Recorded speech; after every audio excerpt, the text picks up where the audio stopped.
Hello, students. I'm sorry that I am making a video for you because I was sick at the end of the week last week on Thursday, and we didn't have this talk in person. We're going to talk about this assignment face to face as well. But I really wanted to give you a heads up on what my expectations are so that you understand them because I feel like I have not given you the full picture. And also, I want to make sure you understand why I think this assignment is worth your time. So maybe you already think I'm a sadist for assigning you to do a uh, poetry memorization exercise. Um, if I'll ask you when I see you in person by show of hands, how many of you think that poetry is just about the worst thing in the world? Many students like poetry. Other students are kind of on the fence. But in every class I've ever taught, there have always been a few who would rather get a tooth pulled at the dentist than to read a poem. I can't promise those students, the last group, that they'll like poetry a whole lot at the end of this, but I guarantee they will hate it less because at the very least, at the end of this one assignment, you will understand one poem better than you have before. So, why am I making you do this? Am I a sadist? I am not. Or even if I were a sadist, this would not be an act of sadism on my part because I happen to think poetry is fantastic, obviously. But the reason I am doing this is to help you write not one, but two of your major writing assignments. And I also believe that this is an easy way for you to get 100% for 10% of your grade.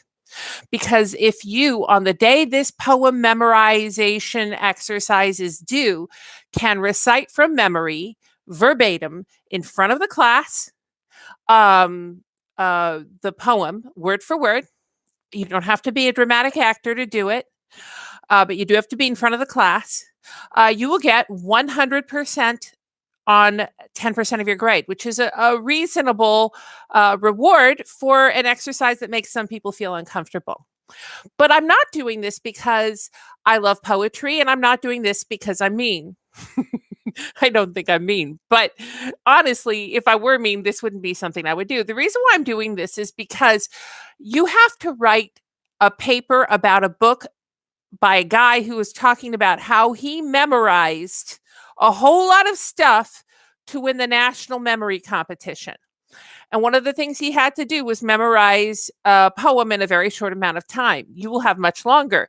Your due date for this poem will be to recite it in class on Thursday, March 21st. And I am making this video on the 24th of February. So you have quite a long time to get this ready. I have already sent you an individual email that tells you which poem from our poetry anthology, which is available on Moodle in weeks one under the tab marked weeks 1 and 2, that you should print out and bring to class with you every day going forward, because we're going to talk about this, and I think it will help you get ready to have a conversation for the last paper in the class. You'll have a whole month to do this in, basically, or very close to a whole month, and it's 10% of your grade, and you get a perfect score. It's very much all or nothing. And therefore, you can do this. You've already memorized songs or bars and hooks from rap. You really have. So you can do this. All the poems are about equally hard, in my estimation, to memorize because they're all about the same length, word for word, more or less. Some are older, some are newer. They're from a diversity of writers, most of whom are American, but not all of them are. And I believe that they are worth your reading. So here is how, apart from just memorizing the poem, this will be useful to you for it more than 10% of your grade. In order to write the paper that you write about the Jonathan Foer book, or sorry, Joshua Foer book, um, Moonwalking with Einstein, which is your second major writing assignment, you will be writing what's called a process essay. And you will use some kind of technique to memorize this poem. Maybe you will use some of the techniques that are listed in his book, or maybe you will use another technique. I don't know. It's free. You're free not to use anything he talks about in his book, but he does think an awful lot about how to memorize stuff. And he won the national championship in memorization. So I would suggest to you that you examine his techniques in case they're useful to you, especially if you're not someone who feels very comfortable generally memorizing something to recite. And I want you to suggest, after you have done this poetry assignment, whether or not you believe that the technique you have used or a technique he talks about in his book should be taught to all college students to help them do well in their work. And part of that is that paper is going to require you to do research on memory in general and the value of memorization in education. There are some people who think that we ought to memorize a great deal, and others who say that that's meaningless, that you don't learn a thing if you memorize. You've just parroted back things that you don't necessarily understand or know how to contextualize. You're free to take any position you like on this based on your own experience to some degree, and you'll do additional research. And we'll have a greater conversation of this as we examine the Foer book. One of the things that I would suggest you examine as you consider what should be done in terms of making all college students memorize is that if you look at the men, and it's pretty much exclusively men in this book, that by Foer, that are the big memory champions, they kind of have sad lives. They're guys in their mid-30s who live in their parents' basements and don't have girlfriends. And maybe you're really cool with them being like that, but I'm guessing that there are many of you who really would like to have a different kind of life by the time you're 35. That's just a wild guess. But you're free to consider then, if memorization is so great, how come these guys don't have better lives? That could be an element of your paper. But you'll need to talk about it in reference to research that you're doing. And then this poem need not be the poem that you use for the third paper, but the poem you have memorized will surely be a poem you have become intimately acquainted with. You will know this poem well. And what I'm asking you to do for the third paper is a literary analysis where you will take one of the 20 poems from the poetry anthology I have posted to Moodle and to write a paper that examines that poem in relation to other poems by the same poet, and to tell us, your readers, whether you believe that you can identify a theme that is used repeatedly throughout the career of the poet in question. How does this poem fit in the general thematic concerns of the work of the poet? Is he or she talking about the same things? And this is an example of the same thing. Or is this in stark contrast to other things that the poet talks about?